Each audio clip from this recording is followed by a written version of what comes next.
Going on, everyone, and welcome back to Midnight Tactical. Today we're talking about something a lot of NASCAR fans have been waiting years to see: the return of NASCAR to Chicagoland. This is one of the most anticipated races of the season for me. First thing we have to talk about is this weather. NASCAR and weather go hand in hand, especially in July.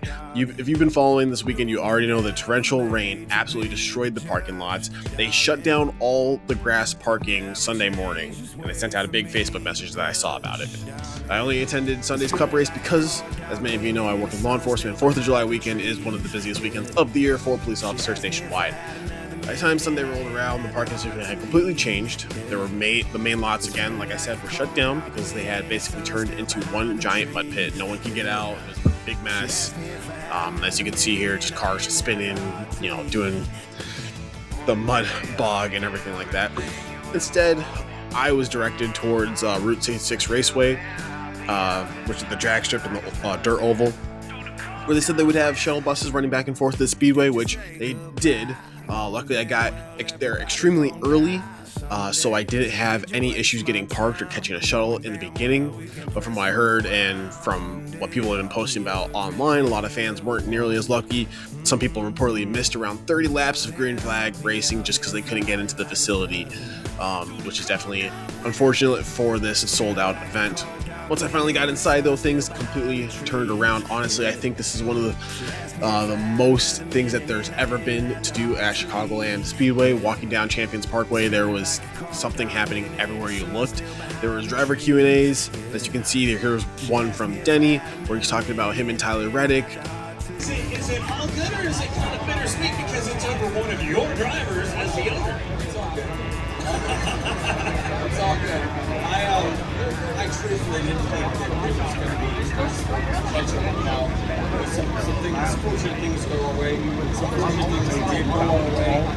He had some bad luck as well. But everyone has it in the course of the season. No one is immune to, getting caught up in a wreck and having a mechanical failure, things like that. Everyone has it. It happens during different portions of the season. So the points don't level themselves out until it's all said and done. Yeah. So I thought that obviously been on a crazy great run on these ovals, and That's what NASCAR was built on, right? There was autograph sessions, sponsor displays, interactive exhibits, everything, and obviously the merch haulers and stuff like that. And because this race was sold out, this place was absolutely packed. And on top of that, I also had pre-race passes, which I didn't access until really, really late in the day. So I lost out on some of that value of the cost for that, in my opinion. But they included a Mitchell Tenpenny concert, which I am a huge fan of. He is my number one artist that I've seen. I saw him in concert earlier this year, and he's still technically on tour right now. So this concert for the pre-race passes is the exact same concert that I saw in person in the Rockford Casino. So it was great. I loved it. I love him, but I was a little bummed out because it's the exact same thing I've already seen. That's just a personal thing, though. Honestly, there was so much going on. Every time I turned around, there was another event I wanted to check out. The atmosphere felt like NASCAR had truly returned, and the fans definitely showed up. Of course, I ended up getting a little distracted. I found myself watching the TNT broadcasts for way longer than I had planned, and even if, being honest, I may have been fanboying over seeing Dale Jr. back on the broadcast for TNT. You can't believe I was breathing the same air as him. Next thing I knew, I realized I needed to hustle, and I took off running towards the tunnel, trying to get back to my seat before the command to fire the engines had started. I had, missed all the other pre-race stuff, trying to get back to my seat, going to the bathroom, getting water and stuff like that. But I made it just in time. We got to watch the drivers fire up the engines. Pace laps rolled off. The green flag dropped, and it was finally time to go racing.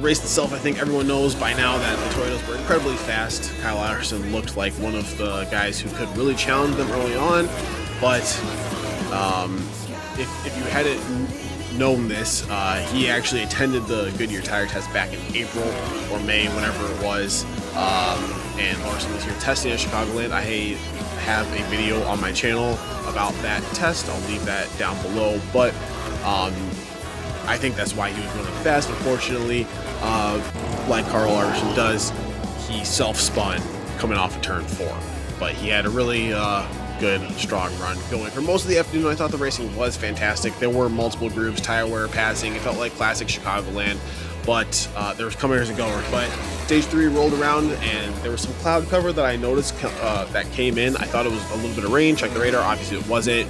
No rain or anything like that, but the track got really, really cold at Chicagoland. For whatever reason, we can go from 90 to 70 really fast. So the track cooled off. Everyone found more grip from that, and that pretty much became the Toyota show after that. I was watching the 67 car, Corey Heim. His car came to life when the clouds came in, so I was like hoping that maybe we'd get a caution with 20 laps to go. That would have really shaken some things up, but at this point, Chase Briscoe had absolutely checked out, and at one point he was putting cars lap down as the race spread out. It got a little tougher for my family's attention span at that point, so we decided it was the perfect time to go grab some pizza. And I will say that the food options this year were absolutely fantastic. We got Little Caesars. It smelled amazing, but it's probably gonna hurt my stomach later on. Late in the race, Christopher Bell finally tried to start closing the gap, but for a moment we looked like we might get ourselves a good finish, but with a couple laps to go, Chase Briscoe was able to do a little bit of aero blocking in this car, and obviously this car does not do great with the aero blocking, and so second place wasn't able to get a good run on him. Chase Briscoe gets the win, and the burnout was a little underwhelming in my opinion. Maybe he was trying to save the engine, maybe he didn't want to blow parts off that car, but either way, it was a little underwhelming, which is fine. He still did a burnout. It is what it is. I thought he wasn't going to do one at all, and I was going to be pissed. Either way, Chase Briscoe picks up the win in NASCAR's return to Chicagoland Speedway. Now, after that, we did watch the fireworks, but then we had to get home. The shuttle buses were running, but they were absolutely non-existent, in my opinion, because they were stuck in traffic too. So it was impossible for the shuttle buses to get people to where they needed to go. So I made the decision that we were going to make the walk back to the truck, and ultimately that was a 40-minute walk, which personally I didn't mind. I like getting in the extra steps. I'm in pretty good shape, but I definitely saw a lot of people were struggling with the walk. Then we were trying to leave the parking lot, and while we were leaving the parking lot, just an absolute mess. It was a free-for-all, and people were, the lane that I was in got stuck for about an hour, and then after an hour of just sitting there in park the entire time, I was like, screw this. So I ended up going around everyone. Then I was able to get myself out, and we were on the road, and that was that. So what's my overall score?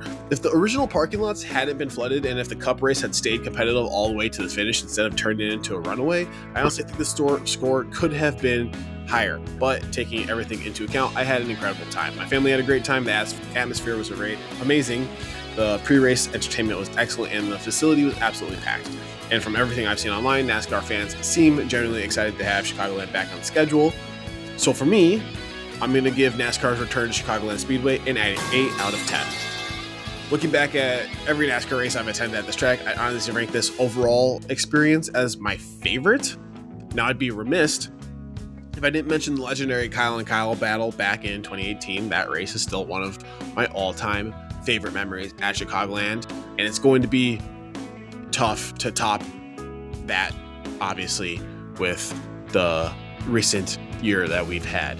But this weekend came pretty close. I would just say that this weekend had a lot more things to do, so much so that I wish I had gotten there even earlier. But things didn't really open up until 11, and I got there at 12. If NASCAR is really committed to bringing back Chicagoland for years to come, I think they've got something special here. You've got to clean up the parking situation, which, to be fair, Mother Nature deserves most of the blame for that, and maybe get a car. The Gen 8, I would hope would add some competition. The track is good. It's just the car. I think we need to get to the Gen 8 and fix that. If you were at this race, let me know what your experience was like down in the comments. Did you deal with the parking nightmare? What did you think of the racing? And if you watch from home, do you think Chicagoland deserves to stay on the schedule? If you enjoyed this video, don't forget to leave a like, subscribe to the channel, and if you're new, turn on those notifications so you don't miss any future NASCAR content, any gaming content, or anything like that.